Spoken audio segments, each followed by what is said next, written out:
তিন পাল্লার একটা আলমারি দেখাবো, যেটা হচ্ছে লেজার কাটিং, এবং লেজার কাটিংটা কিন্তু এটা আবিষ্কার করছে হচ্ছে আমাদের আরিফ ভাই। আরিফ ভাই কিন্তু প্রথম দিক থেকেই আমার ভিডিও যারা ফলো করেন তারা জানেন যে কি পরিমাণ এগুলোর অর্ডার হয়, এবং এগুলো কিন্তু প্রচুর চাহিদা হয়। অবশ্যই এগুলি আপনি আলমারি আজ পর্যন্ত আপনি লেজার কাটিং এর হয়তো আপনার অন্য ডিজাইন দেখছেন, কিন্তু আলমারি বের হয় না। আমি নিজে হাতে আল্লাহর রহমতে হ্যাঁ, এগুলো হচ্ছে আলমারিতে, এবং এগুলো কিন্তু পড়বে না, খুলে পড়ার কোনো চান্স নেই। স্ক্রু লাগানো ভাই, এটা সম্পূর্ণ এসএস এর জং পড়বে না, মরিচা পড়বে না, কিছু হবে না। আচ্ছা, এটা আপনার মাঝখানে আমরা চুরি বক্স ব্যবহার করছি। আচ্ছা, মাঝখানে চুরি বক্স থাকবে, মানে চুরি রাখতে পারবেন, কসমেটিক্স রাখতে পারবেন। ভিতরে ডিজাইনটা দেখেন, উপরে হচ্ছে চারটা খোপ, মাঝখানে একটা খোপ, এখানে একটা চূড়ায় পকেট ব্যবহার করছে, ডান পাশে একটা, বাম পাশে একটা, আর দুইটা ডয়ার দিয়ে দেখেন, একটা ডয়ার, বাম পাশে একটা।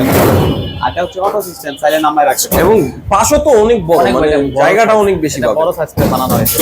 আর বাম পাশে হচ্ছে দেখেন, উপরে হচ্ছে দুইটা খোপ দেওয়া হয়েছে, চাইলে হ্যাঙ্গার ব্যবহার করতে পারবেন। এখানে একটা ডয়ার, তার নিচে একটা সিন্দুক। আচ্ছা, আর এই পাশটা থাকবে একটা ডয়ার, আর একটা থাকবে হচ্ছে সিন্দুক। এটা সম্পূর্ণ হচ্ছে আপনার সাইজটা হচ্ছে এখান থেকে এখানে 6 ফিট 72 ইঞ্চি বড় সাইজ, নিচ থেকে বর্তমান 7.5 ফিট, আচ্ছা 81 ইঞ্চি, আর গভীরতা হচ্ছে আপনার 24 ইঞ্চি 2 ফিট। এটা সম্পূর্ণ গেজ আছে আপনার, নিচের বটম দিচ্ছে 18 গেজ, বডিটা 20 গেজ, ভিতরে 22 গেজ। এটার ওয়েট আছে আপনার 190 কেজি ওজন। এটা প্রাইস 62,500 টাকা, তারা বাংলাদেশে ডেলিভারি দেওয়া। স্ক্রিনে দেওয়া নম্বরে যোগাযোগ করবেন। আর দোকানটা কিন্তু ঢাকার কামরাঙ্গীর সেকশন।